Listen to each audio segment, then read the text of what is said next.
Ang kukulit nyo kasi. Di ba nga, sinabihan ko na kayo.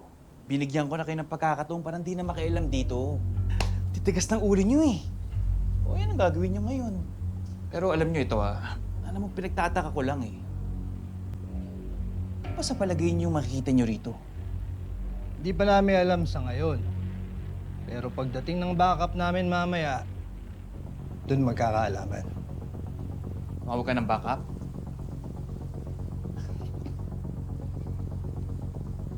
Bok! Bakit mo sinabing may backup na parating? Shh! Dahil sa tingin ko, mas magkakamali sila kapag natataranta sila. Eh, paano kung mali yung tingin mo? Paano kung nataranta sila at patayin na nila tayo? Ha? Eh di sorry. At least pag namatay tayo, may bandera tayo. Isang karangalan na makatrabaho ka, Dison.